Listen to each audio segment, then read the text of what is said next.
Actos de nuestro Dios apacible. El glorioso amanecer de un nuevo día sobre el carácter de Dios.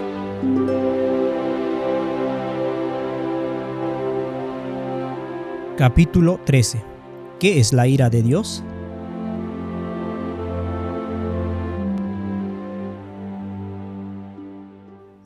La cuestión acerca de la ira de Dios nos deja perplejos a muchos de nosotros cuando leemos el Antiguo Testamento.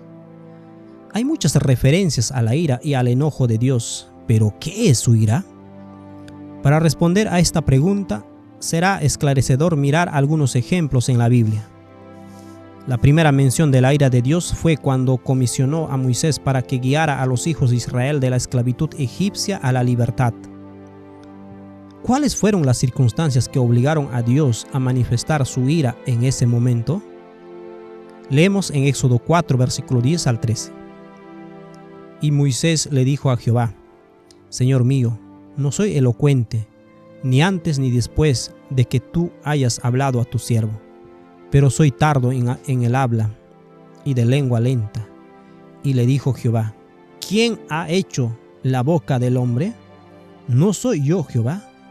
Ahora pues, ve y yo estaré con tu boca, y te enseñaré lo que has de decir. Y él dijo: Señor mío, envía, te lo ruego, por la mano del que vas a enviar.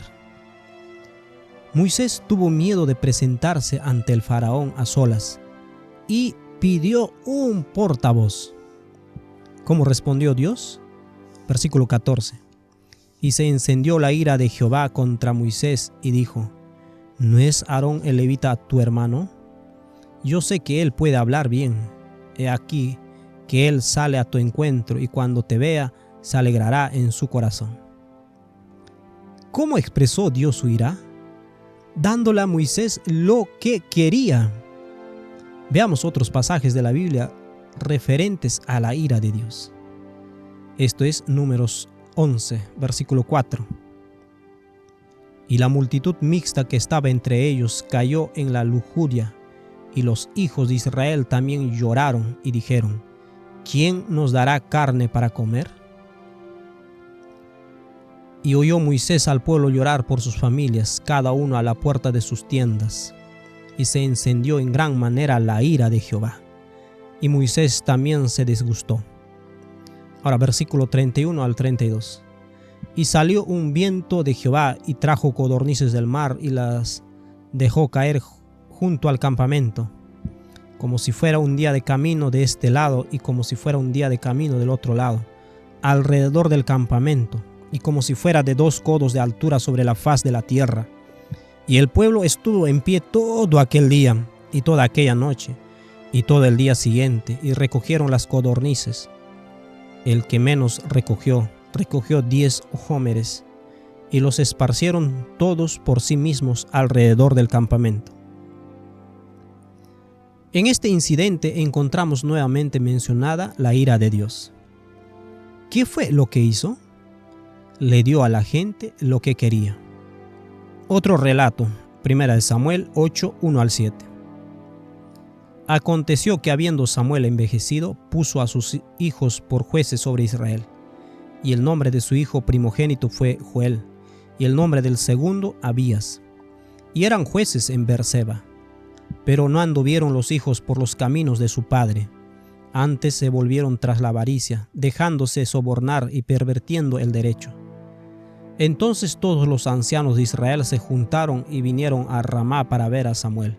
Y le dijeron: He aquí tú has envejecido, y tus hijos no andan en tus caminos. Por tanto, constitúyenos ahora un rey que nos juzgue, como tienen todas las naciones.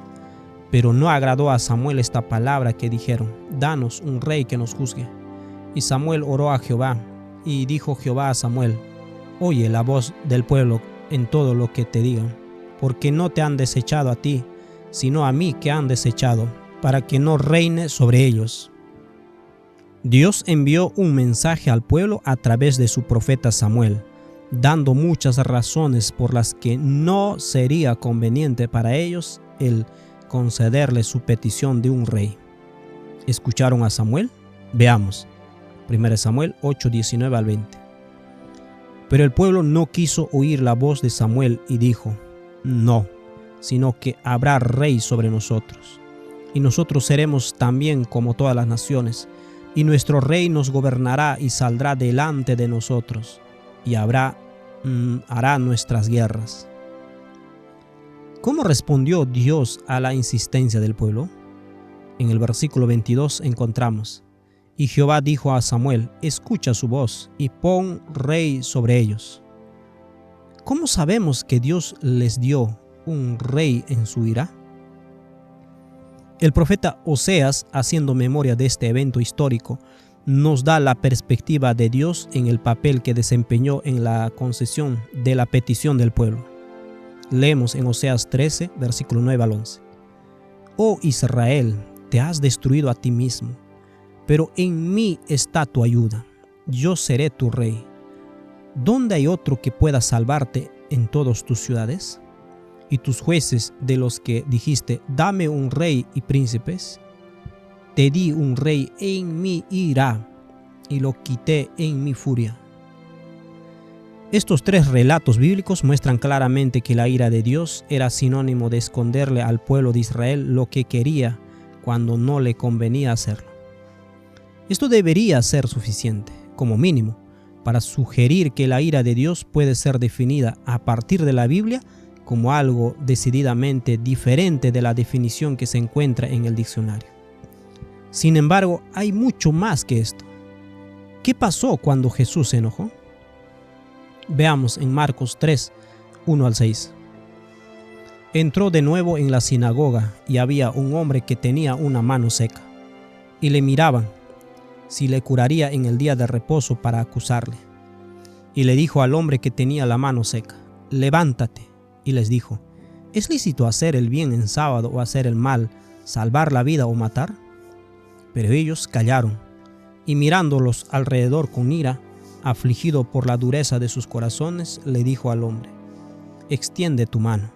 Y la extendió, y su mano fue restaurada entera como la otra. Y los fariseos salieron y enseguida se pusieron de acuerdo con los herodianos sobre cómo destruirlo. Este es un encuentro que Jesús tuvo con los fariseos. Sus restricciones legalistas prohibían la curación en el día de reposo. Jesús, leyendo sus corazones, miró a su alrededor con ira. ¿Qué tipo de ira tenía Jesús? El tipo que se describe como estar apenado por la dureza de sus corazones. Jesús experimentaba dolor o profunda tristeza por la falta de amor y simpatía mostrada por estos despiadados líderes religiosos hacia el hombre de la mano seca. ¿Qué más podemos descubrir en la Biblia sobre la ira y el enojo de Dios? Leemos en Romanos 1:18. Porque la ira de Dios se revela desde el cielo contra toda impiedad e injusticia de los hombres, que retienen la verdad con injusticia. ¿Cómo se revela la ira de Dios en Romanos 1 que acabamos de leer? Veamos, versículo 24. Por lo que Dios también los entregó a la inmundicia a través de los deseos de sus propios corazones. Versículo 26. Por esta causa Dios los entregó a efectos viles. Versículo 28. Y como ellos no aprobaron tener en cuenta a Dios, Dios los entregó a una mente reprobada para hacer cosas que no convienen. La ira de Dios se define aquí como que Dios los abandona o los entrega. En otras palabras, Dios le da al pueblo la libertad de separarse de él. No es exactamente la ira de la destrucción vengativa que a menudo acreditamos a la cuenta de Dios. Veamos algunos pasajes más del Antiguo Testamento. Esto es Números 11, versículo 32 al 33. Y el pueblo se levantó todo ese día, y toda esa noche, y todo el día siguiente, y recogieron las codornices. El que menos recogió 10 montones, y los esparcieron para sí a lo largo alrededor del campamento. Cuando la carne aún estaba entre los dientes, antes de ser masticada, la indignación del Señor se encendió contra el pueblo, y el Señor golpeó al pueblo con una gran plaga. Volvemos aquí al relato de las codornices que Dios le dio al pueblo en su ira.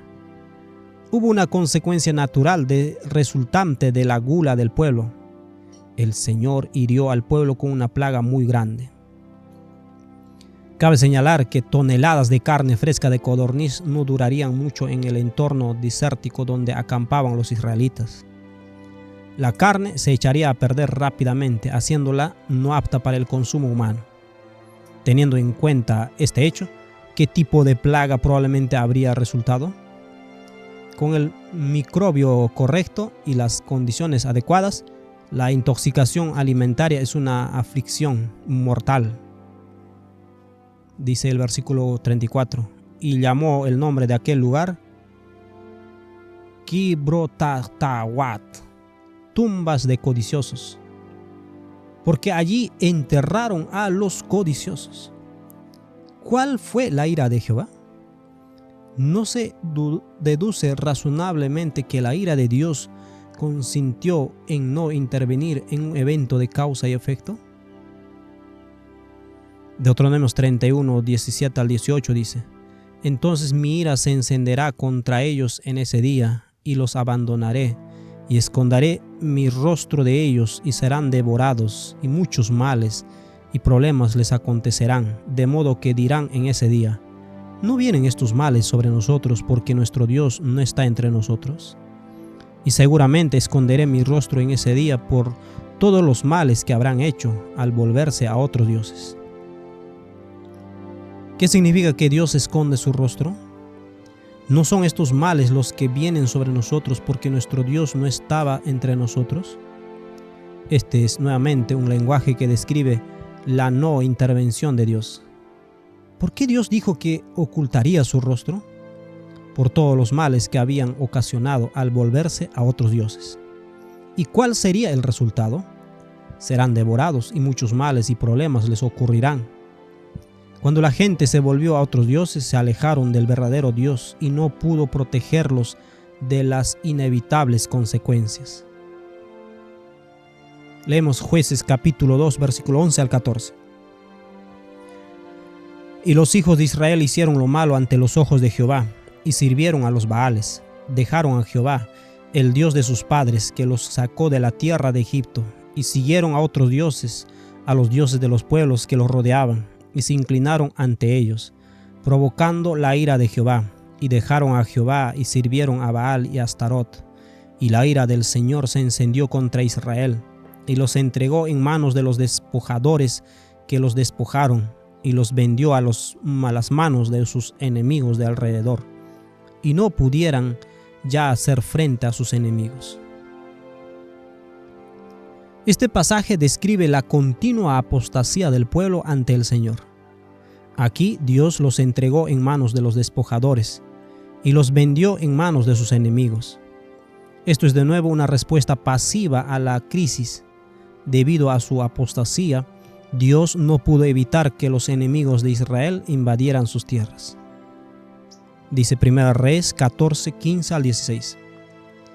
Jehová sacudirá a Israel al modo que la caña se agita en las aguas, y él arrancará a Israel de esta buena tierra que había dado a sus padres, y los esparcirá más allá del Éufrates, por cuanto han hecho sus imágenes de acera, enojando a Jehová. Y él entregará a Israel por los pecados de Jeroboam, el cual pecó y ha hecho pecar a Israel. Aquí la ira de Dios y el herir consiste en entregar al apóstata Israel. Leemos en Salmo 78, versículos 58 al 62. Le enojaron con sus lugares altos y le provocaron a celo con sus imágenes de talla. Lo oyó Dios y se enojó y en gran manera aborreció a Israel. Dejó por tanto el tabernáculo de Silo, la tienda en que habitó entre los hombres, y entregó a cautiverio su poderío y su gloria en mano del enemigo. Entregó también su pueblo a la espada y se irritó contra su heredad. Aquí la definición de ira incluye abandonar, entregar a la cautiverio y a la espada. Leemos también en Salmos 106, 40 al 41.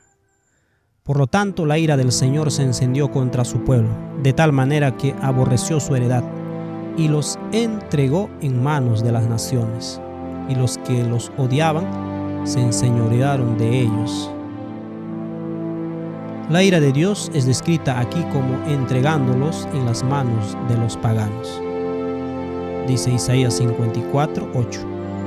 Con un poco de ira escondí mi rostro de ti por un momento, pero con misericordia eterna tendré compasión de ti, dice el Señor tu Redentor. En este pasaje, un poco de ira se define como Dios escondiendo su rostro por un momento, pero la bondad y la misericordia de Dios hacia nosotros es eterna. Leemos en Jeremías 7:15 y el versículo 19 al 20.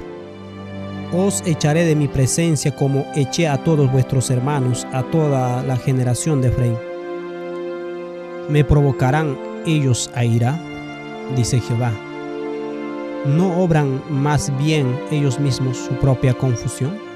Por tanto, así ha dicho Jehová el Señor: He aquí que mi furor y mi ira se derramarán sobre este lugar, sobre los hombres, sobre los animales, sobre los árboles del campo y sobre los frutos de la tierra, se encenderán y no se apagarán.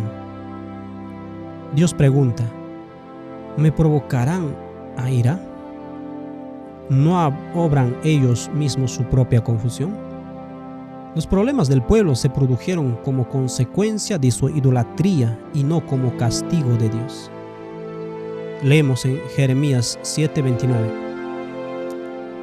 Corta tu cabello y arrójalo, y levanta llanto sobre las alturas, porque Jehová ha aborrecido y dejado la generación objeto de su ira.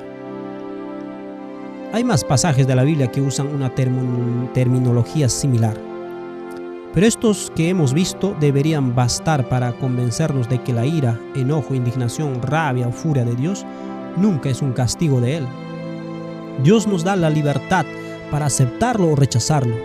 La ira de Dios es la consecuencia natural de nuestras decisiones equivocadas, cuando se ve obligado a dejarnos seguir nuestro propio camino.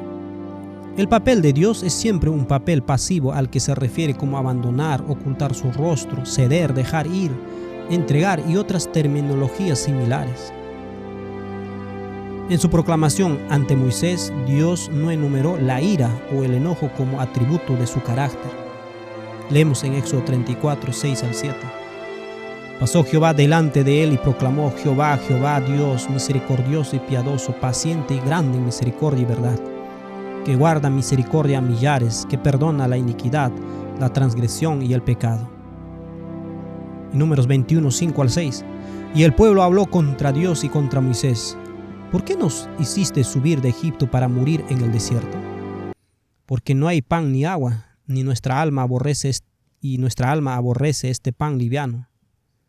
Y Jehová envió serpientes ardientes al pueblo, y mordieron al pueblo, y murió mucho pueblo de Israel. Este pasaje nos informa que el Señor envió serpientes ardientes al pueblo, en respuesta a sus quejas. De la evidencia de las Escrituras que hemos visto hasta ahora, ¿cuál habría sido la acción de Dios cuando envió las serpientes? En armonía con los otros pasajes de la Biblia que hemos examinado, Dios se vio obligado por la rebelde ingratitud del pueblo a liberarlos de su intervención protectora en favor de ellos. ¿Cómo llegaron las serpientes ardientes a estar allí en primer lugar? El Señor tu Dios, que te llevó por ese gran y terrible desierto en el que había serpientes ardientes, escorpiones y sequías, donde no había agua, y que te sacó agua de la roca de pedernal, dice Deuteronomios 8:15. Las serpientes ardientes estuvieron allí todo el tiempo como uno de los muchos peligros de los que Dios protegió milagrosamente a los israelitas en ese duro entorno desértico. Este relato de Dios enviando las serpientes ardientes solo sería problemático si Dios hubiera enviado osos polares hambrientos en su lugar. Hay muchos relatos en la Biblia acerca de Dios enviando ejércitos invasores o alguna calamidad contra el pueblo. Con este entendimiento podemos concluir razonablemente que en cada relato de la Escritura en el que Dios envió algo dañino, significa que Dios fue incapaz de evitar que ocurriera sin ser un manipulador de los eventos de causa y efecto. No es el propósito de Dios ni está dentro de su naturaleza ejercer control sobre los asuntos humanos. Leemos Joel 2:18 al 19. Entonces el Señor tuvo celo por su tierra y se apiadó de su pueblo. El Señor respondió a su pueblo diciendo: He aquí, yo les envío granos, vino nuevo y aceite, y serán saciados. Nunca más los entregaré como afrenta en medio de las naciones. Zacarías 1:14. Entonces el ángel que hablaba conmigo me dijo: Clama diciendo: Así dice el Señor de los ejércitos, estoy celoso con gran celo por Jerusalén y por Sión. Segunda de Corintios 11, versículo 2 al 3. Porque os celo con celo de Dios, pues os he desposado con un solo marido, para presentaros como una virgen pura a Cristo. Pero temo que como la serpiente con su astucia engañó a Eva, vuestros sentidos sean de alguna manera extraviados de la sincera fidelidad a Cristo. Los celos de Dios son completamente desinteresados. Dios está celoso por los demás, nunca para sí mismo. Leemos en 2 de Samuel 24, 1 al 4. Volvió a encenderse la ira de Jehová contra Israel, e incitó a David contra ellos a que dijese: Ve, haz un censo de Israel y de Judá. Y dijo el rey a Joab, general del ejército que estaba con él: Recorre ahora todas las tribus de Israel, desde Dan hasta Beerseba, y haz un censo del pueblo, para que yo sepa el número de la gente. Joab respondió al rey: Añada Jehová tu Dios al pueblo 100 veces tanto como son, y que lo vea mi señor el rey. Mas, ¿por qué se complace en esto mi señor el rey? Pero la palabra del rey prevaleció sobre Joab y sobre los capitanes del ejército. Salió pues Joab con los capitanes del ejército de delante del rey para hacer el censo del pueblo de Israel. Cuando David contabilizó a Israel, estaba demostrando orgullo y desconfianza en Dios al fijarse en números humanos y poderío militar para proteger a Israel. Esto efectivamente excluyó la protección no violenta de Dios sobre ellos, dejándolos vulnerables a sus enemigos y otras amenazas. Incluso Joab, endurecido por la batalla, vio el peligro en la petición del rey de contar a Israel y le preguntó sobre ello. Dios incitó a David contra ellos. ¿Podría haber un problema para entender esta declaración tal como se lee? ¿Estaba Dios susurrando al oído de David que contase a Israel para tener una buena excusa para volverse contra ellos? Veamos este versículo a la luz de lo que hemos aprendido hasta ahora sobre las acciones de Dios. Dios no toma un papel activo en la destrucción y no provoca el mal, pero hay alguien que sí lo hace. ¿Es posible en este incidente que Dios incitara a David a contar a Israel al no impedírselo? ¿Y sería ir demasiado lejos sugerir que no fue Dios quien susurró al oído de David, sino Satanás? ¿Cómo podemos saberlo? Podemos leer sobre este mismo incidente en el libro de Primera de Crónicas, capítulo 21, versículo 1. Y Satanás se levantó contra Israel e incitó a David a contar a Israel. Podríamos preguntarnos por qué la Biblia no viene directamente y dice exactamente lo que ocurrió en cada encuentro dentro de sus páginas. ¿No haría eso que el estudio de la Biblia fuese mucho más simple? Sí, lo haría. Sin embargo, el problema de comunicación entre Dios y la humanidad nunca ha sido por la falta de comprensión de Dios, sino por la nuestra. Dios en su sabiduría nos da la opción de aceptar o rechazar la verdad acerca de Él. La Biblia fue escrita con este importante principio en mente. Cuando tenemos la oportunidad de entender la verdad salvadora acerca de Dios y la rechazamos, una luz mayor solo nos dejará aún más de Él. La aparente ambigüedad de la Biblia permite interpretaciones opuestas por esta razón. No está en el carácter de Dios convencernos, en contra de nuestra voluntad, de creer en Él y en su intransigente amor.